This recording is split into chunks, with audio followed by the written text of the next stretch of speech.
টেস্টে ভরাডুবি হচ্ছে না তো? আবারও ইনিংস ব্যবধানে হার বা 2 দিনের ভিতরে গুটিয়ে যাবে না তো? আসসালামু আলাইকুম। প্রায় 2 যুগ পরে আমরা অস্ট্রেলিয়া সিরিজে যাচ্ছি 2টা টেস্ট খেলতে।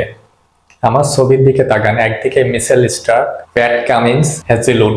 এখনকার এই সময়টার ভিতরে টেস্টে সব থেকে গুরুত্বপূর্ণ বোলার এবং সব থেকে মারকাটারি বোলার এই 3 জন। আপনি মানুন আর না মানুন, টেস্টের র্যাঙ্কিং এ আপনি ঘেটে দেখবেন টপ 10-এর ভিতরে এই 3 জন বোলার রয়েছে এবং টপ 3-র ভিতরে তো এই 2 জন বোলার রয়েছে, মিচেল স্টার্ক এবং জস হ্যাজেলউড। তাদের সামনে ছিল 100 বলের টুর্নামেন্ট খেলার সুযোগ। সেই সুযোগটা তারা নেয়নি। তারা সেই টুর্নামেন্ট থেকে নিজেদেরকে সরিয়ে এনে বাংলাদেশের সাথে টেস্ট খেলার জন্য নাম দিয়েছে। তাহলে এই সিরিজটা তারা কতটা গুরুত্বপূর্ণ ভাবে নিচ্ছে। আমাদের যে ব্যাটসম্যানদের যে একটা ভাব, যে একটা অবস্থা, জিম্বাবুয়ের সাথে আমরা ইনিংস ব্যবধানে হেরেছে, অস্ট্রেলিয়ার মাটিতে আমরা কেমন করব? আমাদের ব্যাটারটা তো 2 দিনে গুটিয়ে যাবে না তো? লজ্জার হার হবে না তো? সেটা নিয়ে আজকের ভিডিওটি, চলুন শুরু করা যাক। দেখুন, বিগত আমরা ঘরের মাটিতে 4টা সিরিজ কিন্তু জিতেছি। পাকিস্তানকে হারিয়েছি তাদের ঘরের মাঠে, আমাদের ঘরের মাঠে তাদেরকে হারিয়েছি, এবং যারা যারা এসেছে আমাদের ঘরের মাটিতে, ওয়েস্ট ইন্ডিজ, শ্রীলঙ্কা বা নিউজিল্যান্ড, তাদের সবাইকে কিন্তু আমরা হারিয়েছি। আমাদের কিন্তু জয়ের রেকর্ডটা বেশ ভালোই যাচ্ছিল আমাদের ক্রিকেটে। টেস্ট স্কোরটা এবং টেস্টের যারা প্লেয়ার ছিল তারা কিন্তু প্রায় সবাই ভালোই খেলতেছিল জিম্বাবুয়ে সিরিজটা হওয়ার আগ পর্যন্ত।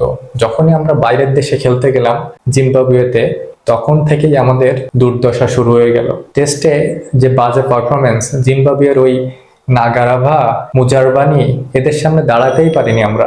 এদের থেকে তো অনেক ফার ফার বেটার অস্ট্রেলিয়ার ফাস্ট বোলার। এদের সামনে কিভাবে আমরা দাঁড়াবো? তবে যদি আমি বলি যে জিম্বাবুয়ে থেকে আমরা একটা দারুণ শিক্ষা পেয়েছি, যে যেখানে এক্সট্রা বল বাউন্স করবে এবং প্লেয়ারদের বুক সমান প্রত্যেকটা বল আসবে, সেখানে আমরা কিভাবে খেলবো, কিভাবে শট গুলো অ্যাটেম্প করব, কিভাবে আমরা ডিফেন্স করব।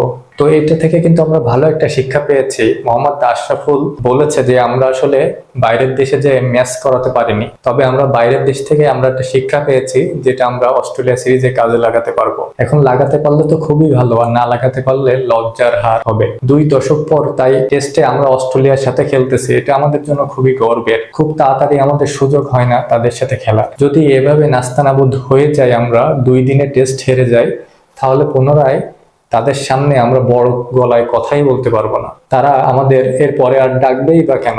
আমরা তো হেরেই যাই বারবার এবং লজ্জার হার হারি। তাদের সাথে খেলার যে সমপর্যায়ে বা একটু আপ ডাউন, তেমনটাও আমরা যদি না যেতে পারি, তাহলে আমাদের মাথা নিচু করে আসতে হবে অস্ট্রেলিয়া থেকে। এছাড়া আমাদের যারা ব্যাটাররা রয়েছে ওপেনিং এ, তানজিদ তামিম বা সাদমান, এছাড়া নাজমুল শান্ত, মমিনুল হক, মুশফিক, এবং বিগত টেস্ট সিরিজে সুযোগ পেয়েছিল তাহিদ হৃদয়।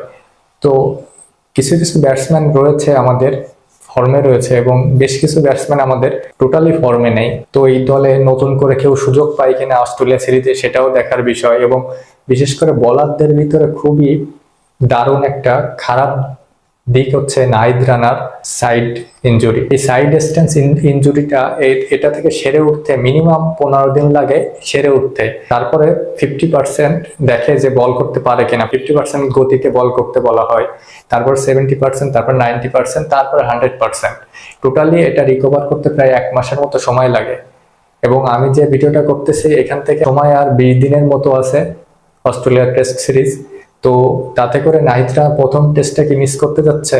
যদি ইনজুরিটা আরো নর্মাল হয়, তাহলে হয়তোবা 10-15 দিনে তিনি পুরোপুরি ফিট হয়ে যাবে এবং প্রথম টেস্ট সিরিজ থেকে তাকে দেখা যেতে পারে। এছাড়া মোস্তাফিজ ইনজুরি, তাসকিনও হাফ ইনজুরি, শরীফুলও ইনজুরি, সব মিলে আমাদের বাংলাদেশের টিম ম্যানেজমেন্টের অবশ্যই বোঝা উচিত ছিল যে এই যে মেন যে বোলারগুলো টেস্টের, বিশেষ করে নাহিদ রানা, তাকে অন্তত সেভ করে খেলাতে, এবং টি-20 সিরিজটা তাকে না খেলালেই ভালো হতো।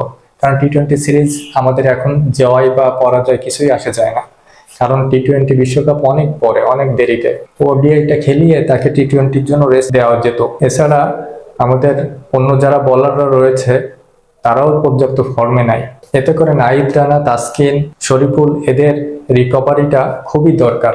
স্ট্রাক, হেজেলউড, প্যাট কামিন্সের বদলি হিসেবে নাহিদ রানা, তাসকিন, ইবাদত এদেরকে অবশ্যই 100% ফিট হতে হবে, তা না হলে টক্কর দেয়া মোটেও পসিবল হবে না। হেড স্মিথদের যদি চাপে রাখতে হয় তাহলে অবশ্যই নাহিদ রানা, তাসকিনকে 100% দিতেই হবে। তাই তো মনে সংশয় যে টেস্টটা 2 দিনের ভিতর গুটিয়ে যাবে না তো। আপনার মতামত অবশ্যই জানতে চাই, ভালো লাগলে পাশে থাকবেন। ধন্যবাদ।